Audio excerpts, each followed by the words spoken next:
Hello everyone, मैं हूं Yogesh best और आप देख रहे हैं कोड विच।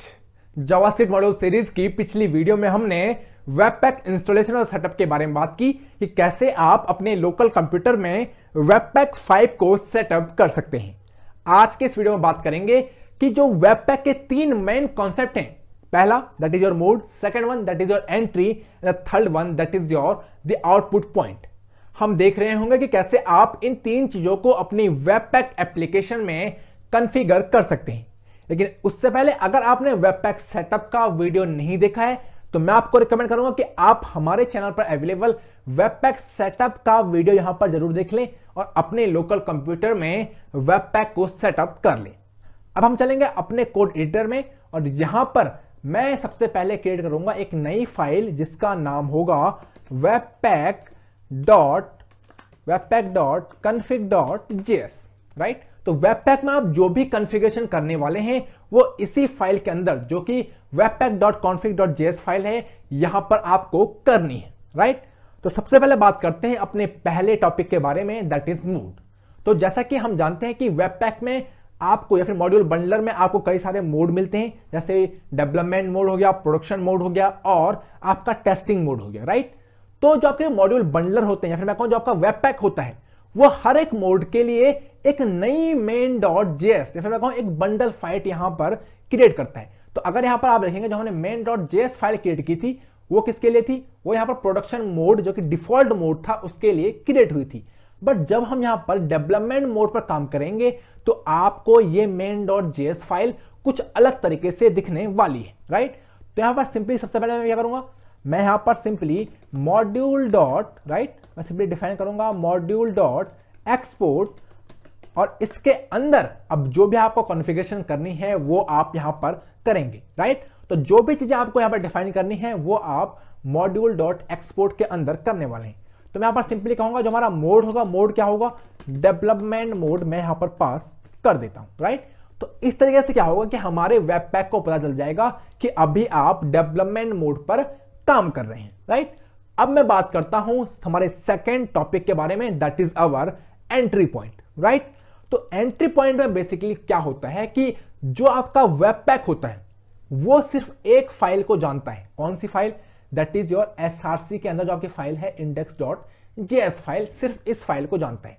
आप जो भी जावास्क्रिप्ट मॉड्यूल किसको बताओगे, वेबपैक को बताओगे, वो सारे के सारे मॉड्यूल पहले आप इस फाइल में इंपोर्ट करोगे, तब जाके वेबपैक दिखाएगा कि अच्छा इस फाइल में ये चीज है तो ठीक है भाई, इस फाइल के अकॉर्डिंग मैं एक बंडल फाइल बनाता हूं जिसका नाम क्या होगा, main.js फाइल होगा।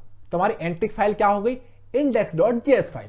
अब अगर आप चाह रहे हैं कि हमारी एंट्री जो फाइल है उसका नाम index.js ना हो, आप चाहते हैं कि मैं इसका नाम रखूं सिंपली app.js फाइल, राइट।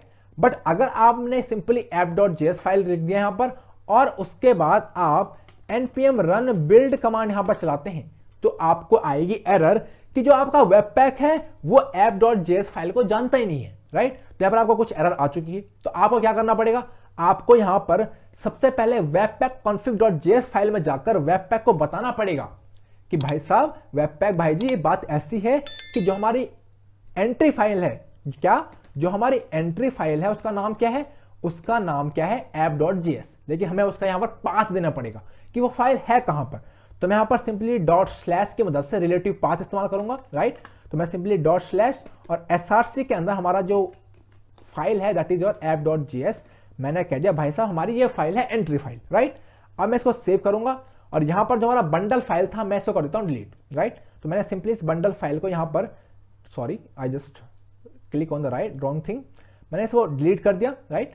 क्योंकि अब हम यहां पर एक नई बिल्ड क्रिएट करेंगे। तो कैसे क्रिएट करेंगे नई बिल्ड को, मैंने कहा npm run and simply build. तो अब हमारे यहां पर एक नई बंडल फाइल क्रिएट होगी, राइट।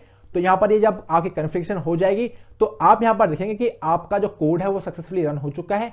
और यहां पर अगर मैं आपको main.js फाइल दिखाऊं तो यहां पर आप देखिए कोड कुछ अलग तरीके का है, क्योंकि अभी हम डेवलपमेंट मोड पर काम कर रहे हैं।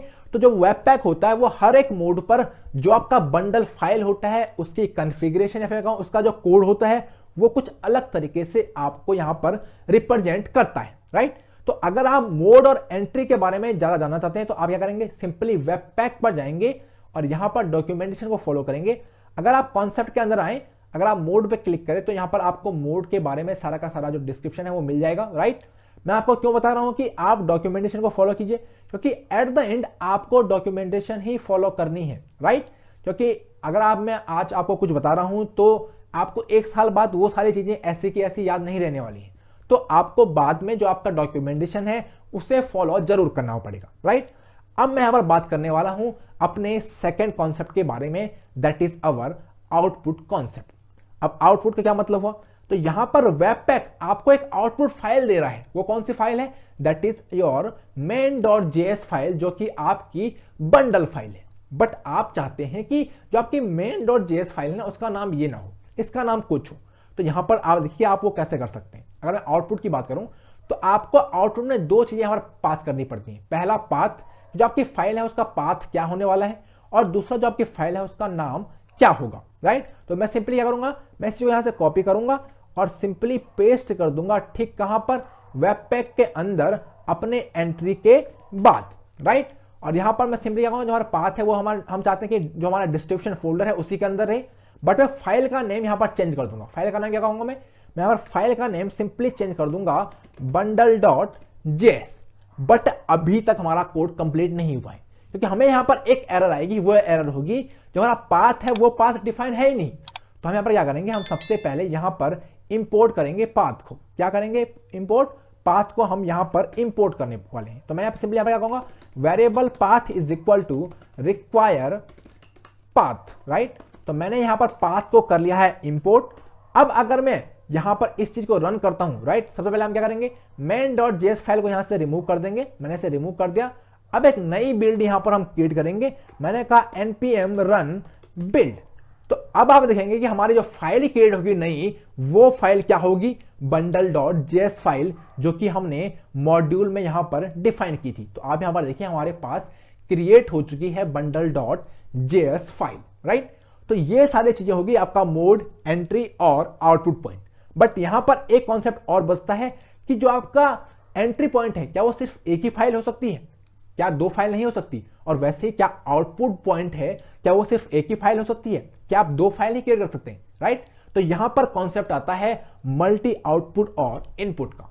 तो वो कॉन्सेप्ट हम अगले वीडियो में देख रहे होंगे कि कैसे आप मल्टीपल इनपुट दे सकते हैं और मल्टीपल आउटपुट यहां पर वेबपैक को बता सकते हैं कि भाई साहब हमारी ये मल्टीपल आउटपुट है और ये मल्टीपल इनपुट है, राइट। तो अगर आप इस बारे में जानना चाहते हैं, अगर आप खुद से पढ़ना चाहते हैं, तो आप यहां पर सिंपली डॉक्यूमेंटेशन को फॉलो कीजिए। मैं आपको रिकमेंड करूंगा, तभी आपकी जो अंडरस्टैंडिंग है वेबपैक के साथ या फिर किसी भी लैंग्वेज के साथ, वो बेहतर यहां पर बनेगी, राइट। आई होप कि आपको ये वीडियो पसंद आया है। अगर आपको इस वीडियो को से कुछ सीखने को मिला तो आप वीडियो को लाइक जरूर कर दें, चैनल को सब्सक्राइब करना बिल्कुल ना भूलें। अपने इंपॉर्टेंट कमेंट को नीचे ड्रॉप डाउन जरूर कर दें, क्योंकि आपके कमेंट से हमें फर्क जरूर पड़ता है, राइट। उसके साथ साथ इस वीडियो को अपने दोस्तों के साथ, अपने कलीग के साथ, जिनको इस वीडियो की जरूरत है, उनके साथ शेयर करना बिल्कुल ना भूलें। And again thank you for watching the video.